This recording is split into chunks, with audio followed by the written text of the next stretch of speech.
उनके सम्मान के विपरीत मानता हूँ। समाजवादी पार्टी के राष्ट्रीय महासचिव स्वामी प्रसाद मौर्य एक बार फिर चर्चा में आ गए हैं। कभी रामचरितमानस के मुद्दे पर बयानबाजी करने वाले स्वामी प्रसाद मौर्य के निशाने पर अब हिंदू मंदिर हैं। दरअसल इस वक्त उत्तर प्रदेश में ज्ञानवापी के सर्वे को लेकर राजनीति तेज है। इस पर एक ट्वीट स्वामी प्रसाद मौर्य ने भी किया। उन्होंने लिखा, आखिर मिर्ची लगी न, अब आस्था याद आ रही है। क्या औरों की आस्था आस्था नहीं है? इसलिए तो हमने कहा था किसी की आस्था को चोट न पहुंचे। इसलिए 15 अगस्त 1947 के दिन जिस भी धार्मिक स्थल को जो स्थिति उसे यथास्थिति मानकर किसी भी विवाद से बचा जा सकता है, अन्यथा ऐतिहासिक सच स्वीकार करने के लिए तैयार रहना चाहिए। 8वीं शताब्दी तक बद्रीनाथ बौद्ध मठ था और उसके बाद बद्रीनाथ धाम हिंदू तीर्थ स्थल बन गया, यही सच है।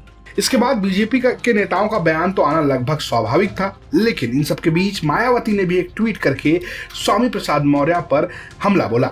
मायावती ने ट्वीट करके लिखा, समाजवादी पार्टी के नेता श्री स्वामी प्रसाद मौर्य का ताजा बयान कि बद्रीनाथ सहित अनेक मंदिर बौद्ध मठों को तोड़कर बनाए गए हैं तथा आधुनिक सर्वे अकेले ज्ञानवापी मस्जिद का क्यों बल्कि अन्य प्रमुख मंदिरों का भी होना चाहिए, नए विवादों को जन्म देने वाला और विशुद्ध राजनीतिक बयान है। जबकि श्री मौर्य लंबे समय तक बीजेपी सरकार में मंत्री रहे, किंतु तब उन्हें इसके बारे में पार्टी व सरकार पर ऐसा क्यों दबाव नहीं बनाया, और अब चुनाव के समय ऐसा धार्मिक विवाद पैदा करना उनकी व सपा की घिनौनी राजनीति नहीं तो क्या है। बौद्ध व मुस्लिम समाज इनके बहकावे में आने वाले नहीं। ऐसे में जब स्वामी प्रसाद मौर्य इस मुद्दे पर प्रेस कॉन्फ्रेंस करने आए तो उनसे मायावती पर सवाल पूछा गया। सुश्री मायावती जी हमारी नेता रही हैं।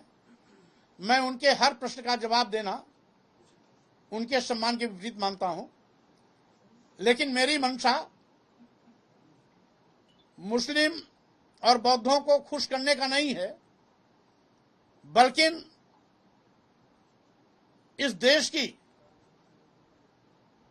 जो तहजीब है वसुधैव कुटुंबकम का, भाईचारे का, हिंदू मुस्लिम सिख ईसाई समय आपस में भाई भाई का, वो बना रहे। इसीलिए मैं सभी प्रकार के विवादों पर विराम लगाने का पुरजर हूं। स्वामी प्रसाद मौर्य ने मायावती पर कुछ भी कहने से मना किया। हालांकि डिप्टी सीएम केशव प्रसाद मौर्य ने स्वामी प्रसाद मौर्य पर हमला बोला। उन्होंने लिखा, विवादित बयानों की श्रृंखला ही 2024 में सपा के अंत के लिए पर्याप्त है। कुल मिलाकर स्वामी ने जो राग छेड़ा है वो अभी और आगे बढ़ने वाला है। ब्यूरो रिपोर्ट यूपी तक।